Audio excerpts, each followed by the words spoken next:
Bonjour, bienvenue sur cette vidéo des Brothers, je suis Florent, vidéo de présentation de deck Moll Bleu Force, c'est parti. Alors il est vrai que le Moll, généralement, il a été présenté plutôt en vert, alors moi je vais vous expliquer pourquoi j'ai choisi une base bleue à 30 points de vie. Alors Moll, quand il n'est pas déployé, ce qui va être intéressant, son gameplay, vraiment il n'y a pas de truc très subtil, c'est attaquer avec une unité, elle gagne débordement, et ben du coup, on va préférer des trades où les excédents de dégâts vont taper la base, tout simplement. Donc voilà, des trades qui sont rentables. Point final. Et notre petit Moll, lorsqu'il est déployé, alors, il y a plusieurs points intéressants. Premier point, ben voilà, il se déploie à 6 ressources, et pour ces 6 ressources, ce qui est intéressant, c'est 6 d'attaque. C'est très intéressant. Et son aspect force. Voilà.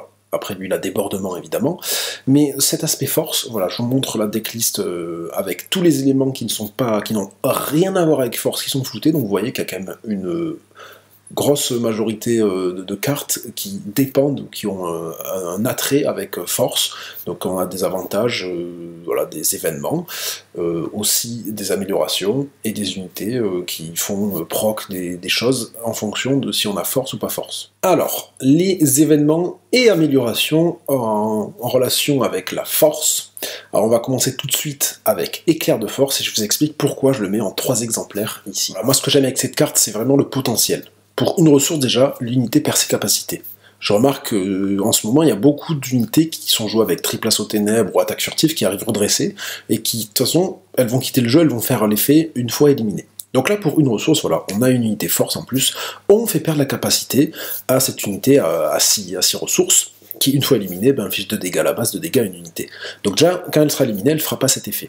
Et donc là, en plus, si on a les ressources, et si on a unité force, là on paye 3 ressources, 3 fois de 6, et on l'élimine, pas d'effet. Donc comme je disais, j'aime beaucoup son potentiel à cette carte, notamment parce qu'elle peut être utilisée en early game, je sais pas, contre un technicien de super laser par exemple, pour une ressource on la joue, on paye une ressource supplémentaire si on a ne serait-ce qu'un gardien des Wills, perd la capacité, éliminé, donc on gère. Et en fan game, quand on a beaucoup de ressources, on peut l'utiliser, on peut payer beaucoup de ressources, pour voilà, utiliser et éliminer des grosses unités. Donc c'est utile en début, en fin de game, et voilà, il y a ce potentiel de se dire, j'ai une marge de manœuvre en fonction des ressources que j'ai. Elle lit toute chose, ça va en fonction avec Moll, en tant que leader, on fait des trades, mais si on survit, on va pouvoir trade encore plus et vraiment rentabiliser ce truc. Projection de force, vous allez voir, nous dans le deck, on a beaucoup d'unités qui ont des gros coups en ressources, donc on peut utiliser projection de force avec des cartes de sa main pour éliminer des grosses menaces adverses, ou sinon pour discard la carte adverse, comme ça s'est fait avec Ré Rouge. Étranglement de force, pour une ressource en unité force, c'est franchement assez rentabilisé. Contrario, on fait piocher une carte à l'adversaire. Et Sabre Laser Déchu, qui va être très fort sur Moll, pas que, Gardien des Wills, et vous allez voir sur Morgane notamment, ou plein d'autres unités, qui sont force, étant donné qu'on a quasiment que ça, vous venez de le voir juste avant.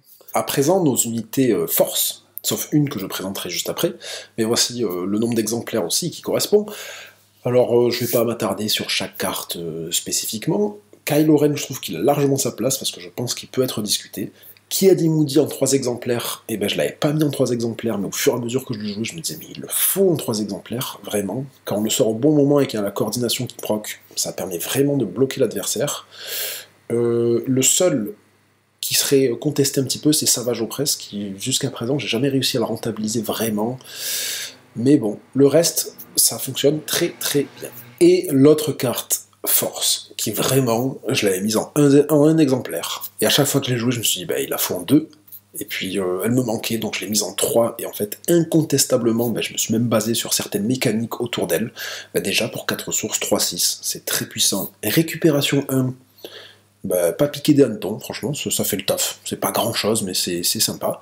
Et l'effet en attaque, on pourrait se dire que c'est pas vraiment rentabilisé dans ce genre de deck, mais je vais vous présenter justement une mécanique avec Amiral Moti, et si on peut, une carte à 3 ressources, notamment le Sabre Laser Déchu, ou n'importe quoi d'autre, un Power of the Dark Side qui permet de gérer une unité. C'est parti ici. Bon, j'avais fait exprès de laisser un dégât sur ma base pour notamment notifier l'effet récupération 1, que j'ai totalement oublié à la fin, on s'en fiche. Bon, pour 4 ressources, je jouais Morgan Elsbeth. L'adversaire joue n'importe quoi, là j'ai mis une sentinelle, ça peut être n'importe quoi. Nous, ce qui est important, c'est de claim et de jouer en premier, pour voilà, que l'adversaire il joue en fonction de nous, et en fonction de ses choix, on a plusieurs choses à faire. J'ai parlé de Power of the Dark Side tout à l'heure, là je vais l'illustrer notamment avec le Sabre Laser Déchu, pour maximiser les dégâts. Donc là on est à 5 ressources. Pour 3, je joue le sabre laser déchu justement.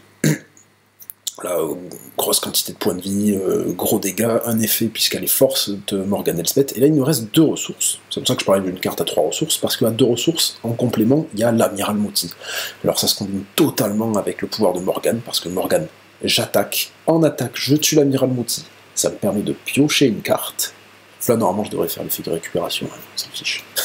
Là, je proc le pouvoir du sabre laser déchu, et grâce à Amiral Moti, je redresse Morgan Elsbeth. Donc je vais pouvoir faire une seconde fois, notamment le récupération 1, l'effet du sabre laser déchu. Et ensuite, dans l'arène spatiale, Intercepteur Impérial. 3 exemplaires pour gérer tout de suite, une fois joué, 3 dégâts à unité spatiale. Parfait pour gérer un raid 3, des choses comme ça. Ensuite, l'Inferno 4 en 2 exemplaires, et le taille silenceur de Kylo en 2 et 1 exemplaires, pour avoir un T1 dans l'arène spatiale, sinon on n'en a pas beaucoup, et en un seul exemplaire, mais franchement 3 ressources c'est intéressant, ça pourrait être une idée à mettre en side selon le match-up, c'est l'éclaireur Starwing, parce que on joue pour 3 ressources T2, et si on voit que l'adversaire il joue, que sais-je, n'importe, je claim, et s'il y a une unité spatiale en face, en ayant l'initiative, je fais le pouvoir de Moll, donc je donne débordement, je tape quand même à 4, donc je tape à 4, je mets des dégâts sur la base, donc clairement ce que j'ai dit au tout début avec le pouvoir de Moll, hein, ça correspond totalement. Et surtout, si vous avez l'initiative, oh ça tombe bien, piochez 2 cartes. Et donc ça va pouvoir aussi compenser, vous allez voir quand même, on crache pas mal de cartes dans ce deck, notamment avec projection de force, ben, ça permet de compenser un petit peu, et surtout de compenser ce que je vais parler juste un petit peu après, le fait qu'on manque un petit peu d'aggro au tout début, T1, T2, et les petits contrôles qui semblent indispensables. Rien de plus à dire par rapport à ça. Ça me semble indispensable du moment qu'on est en bleu. Il les faut, ça permet de tempo, et de tenir assez longtemps dans la game pour pouvoir sortir des grosses unités, laquelle par exemple, étant donné qu'on est en rouge, et ben présentons le Dragon Crate. Vous avez vu, on a mis des quand même, Snoke, Savage Opress, Kondoku, des unités qui ont des gros coups en ressources, et ben pourquoi pas aller totalement dans cette idée-là, et sortir en 3 exemplaires Dragon Crate, et si on le sort, alors lui, pas du tout force, pas du tout dans l'ADN du deck, mais des grosses unités en fin de game. Utiliser une projection de force pour faire 9 dégâts, c'est toujours sympa si jamais vous pouvez pas le sortir, mais si vous le sortez, c'est pas loin de la victoire. Voilà, là je vous affiche la decklist. Vous voyez quand même la courbe de mana qui est sympathique, même si le point faible de ce deck reste l'early game, parce qu'on n'a pas assez d'unités qui sont assez tranchantes en T1, je le sais, mais justement, le but de ce deck, on pourrait croire que c'est d'être très aggro, et bien pas du tout. C'est de tenir au tout début, avec des unités qui tiennent le coup justement, notamment un 5e frère, une Morgane, des choses comme ça, l'intercepteur impérial aussi qui permet vraiment de contrer en early, en spatial, et après, si on tient longtemps, qu'on a beaucoup de ressources, on sort des grosses unités, on fait très mal, et on a des effets en termes de force, comme le Force Lightning, projection de force, des choses comme ça, qui permettent vraiment de faire la différence, et de surprendre un adversaire. Et c'est tout pour ce deck Moll bleu. Sur ce, il ne me reste plus qu'à vous souhaiter bon jeu.